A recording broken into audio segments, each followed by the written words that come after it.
नमस्कार दोस्तों, proud India के ब्लॉग में आपका स्वागत है। और आज के इस रामायण के पात्रों के एपिसोड में हम एक ऐसे पात्र की बात करेंगे जो अगर नहीं होते तो शायद प्रभु श्री राम को 14 वर्ष का वनवास भी नहीं होता और ना ही पापी रावण का अंत होता। तो जी हाँ, हम बात कर रहे हैं कैकेयी। कैकेयी रामायण की एक ऐसी पात्र थी जो अपने एक कुकर्म के कारण जीवन भर के लिए तो क्या आज तक के लिए बदनाम हो गई। उसके बाद से कोई भी अपनी पुत्री का नाम कैकेयी नहीं रखना चाहता था, क्योंकि उसके द्वारा ही प्रभु श्री राम को 14 वर्ष का वनवास दिलाया गया था। त्रेता युग में कैकेयी देश के राजा अश्वपति थे, जिनकी कोई संतान नहीं थी। इसलिए उन्हें आर्यावत जाकर ऋषि मुनियों की सेवा की। तब उन्हें सूर्यदेव से वरदान प्राप्त हुआ कि उन्हें एक पुत्र व एक पुत्री का सौभाग्य मिलेगा। कुछ समय बाद उनकी पत्नी गर्भवती हो गई, जिससे उन्हें पुत्र व पुत्री की प्राप्ति हुई। पुत्र का नाम उन्होंने युद्धजीत व पुत्री का नाम कैकेयी रखा। कैकेयी स्वभाव से एकदम अलग थी। वैसे तो वह मधुर थी, लेकिन ईर्ष्या की भावना भी उसमें प्रबल रूप से थी। उनका मन परिवर्तन बहुत जल्दी हो जाता था, इसलिए उसका स्वभाव जानना मुश्किल था। जब कैकेयी विवाह योग्य हो गई तब उसका अयोध्या नरेश दशरथ के साथ विवाह संपन्न हुआ। दशरथ की प्रथम पत्नी कौशल्या थी, जो अयोध्या की प्रमुख महारानी थी तथा स्वभाव से एकदम मृदु व धैर्यवान स्त्री थी। शादी के बाद कैकेयी अपनी प्रिय दासी मंथरा को भी अपने साथ लेकर आई थी। कैकेयी के बाद राजा दशरथ का एक और विवाह हुआ था, जिस रानी का नाम सुमित्रा था। तीनों रानियां राजा दशरथ के साथ बहुत ही आनंदपूर्वक ढंग से रहती थी। एक दिन देवराज इंद्र ने दशरथ को देवताओं की ओर से युद्ध करने के लिए आमंत्रित किया। तब कैकेयी भी उनके साथ गई थी। वहां राजा दशरथ बुरी तरह से घायल हो गए थे। तब कैकेयी उन्हें चतुराई से युद्धभूमि से बाहर दूर ले गई व वहां ले जाकर उनका उपचार किया। जब राजा दशरथ चेतना में वापस आए तब वे कैकेयी की कर्तव्य निष्ठा से अत्यधिक प्रसन्न हुए। उन्होंने कैकेयी को 2 वरदान मांगने को कहा, जिसके लिए कैकेयी ने मना कर दिया। उस समय कैकेयी के पास सब कुछ था और ना ही किसी चीज की कमी थी, इसलिए उसने समय आने पर यह 2 वचन मांगने की बात कह दी, जिसे दशरथ ने स्वीकार कर लिया। धीरे धीरे समय बीता व राजा दशरथ ने पुत्र प्राप्ति के लिए पुत्र कामेष्टि यज्ञ का आयोजन करवाया। इसके फलस्वरूप कैकेयी को भरत नामक पुत्र की प्राप्ति हुई, तो कौशल्या को श्री राम व सुमित्रा को लक्ष्मण व शत्रुघ्न पुत्र प्राप्त हुए। कैकेयी का सभी पुत्रों से समान लगाव था, लेकिन अपने पुत्र भरत के लिए वह कुछ भी कर सकती थी। तीनों रानियां व राजा दशरथ अपने 4 पुत्रों के साथ बहुत ही प्रसन्न थे। धीरे धीरे समय बीतता जा रहा था।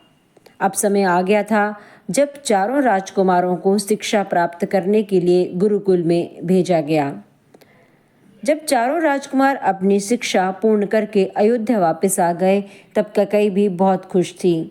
उसी समय उसके मायके से बुलावा आया कि उसके पिता अश्वपति का स्वास्थ्य खराब चल रहा है, इसलिए वे भरत से मिलना चाहती है।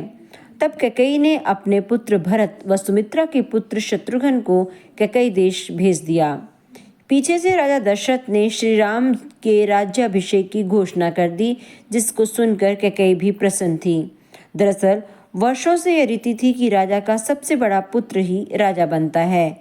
चूंकि श्री राम सबसे बड़े थे तो वही राजा बनते, इसलिए उसने कभी भी भरत के राज्याभिषेक के बारे में सोचा तक नहीं था। मंथरा, जो कि कैकेयी की सबसे प्रिय दासी थी, उसने आकर कैकेयी के मन में दुर्भावना को बढ़ावा दे दिया। उसने कैकेयी से भरत को राजा बनाने के लिए कहा, तो कैकेयी ने कहा कि यह उसके हाथ में नहीं है। तब मंथरा ने अपनी योजना बताते हुए कैकेयी को बताया कि वह 2 वचन दशरथ से इस समय मांग ले। यह सुनकर कैकेयी की बुद्धि भी भ्रष्ट हो गई। वह अपने पुत्र को अयोध्या का राज सिंहासन दिलवाने के लिए वह मंथरा की चाल में आ गई। उसने अपने सभी राजसी वस्त्र आभूषण त्याग दिए व साधारण कपड़ों में कोपभवन चली गई।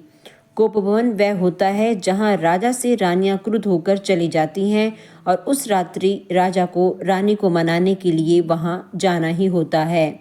कैकेयी के कोपभवन में जाने की बात सुनकर राजा दशरथ सन्न रह गए। वे दौड़े दौड़े वहां आए। कैकेयी ने योजनानुसार दशरथ को कुछ नहीं बताया। वह प्रलाप करने लगी। तब कैकेयी ने उन्हें उनके दिए हुए 2 वचन याद दिलाए तथा वह देने को कहा। राजा दशरथ कैकेयी को 2 वचन देने को तैयार हो गए। तब कैकेयी ने पहले वचन में अपने पुत्र भरत को अयोध्या के राजा के रूप में बिठाने को कहा, तो दूसरे वचन में श्री राम को 14 वर्ष का वनवास मांगा ताकि प्रजा उनके संरक्षण में विरोध ना कर सके व भरत को अपना राज्य स्थापित करने का पूरा समय मिल सके।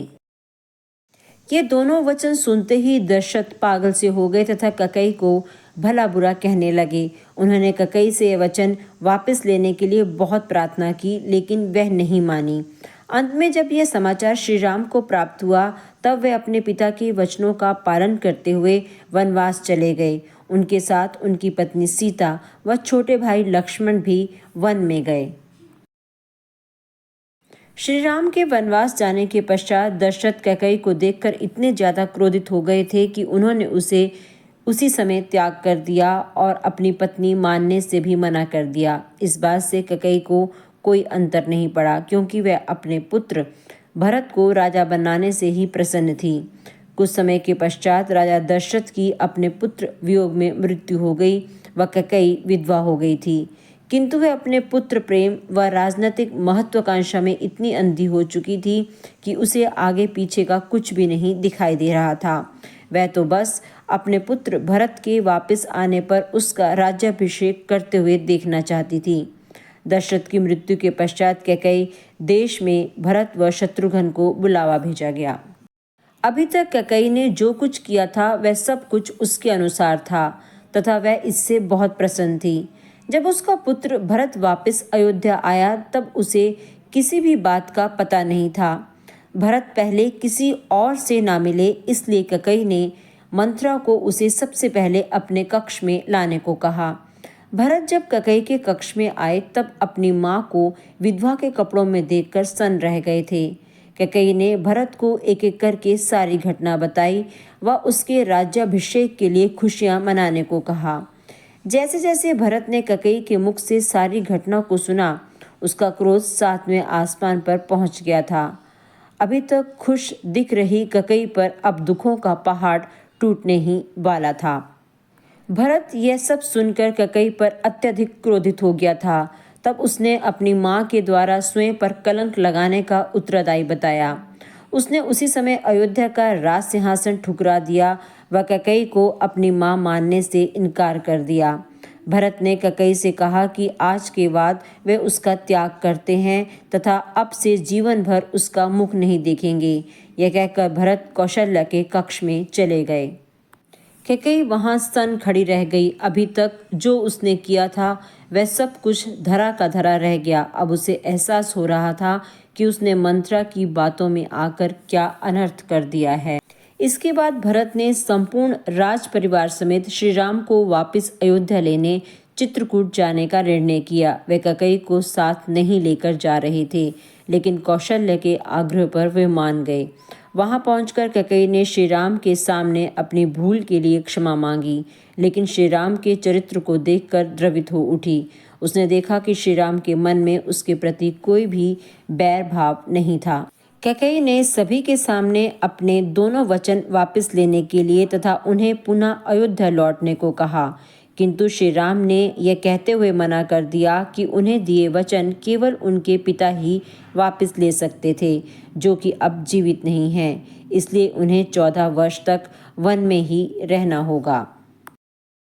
इसके बाद सब खाली हाथ अयोध्या लौट आए। भरत अपने सिर पर श्री राम की खड़ाऊ रख कर लाए व उसे अयोध्या के राज सिंहासन पर स्थापित किया।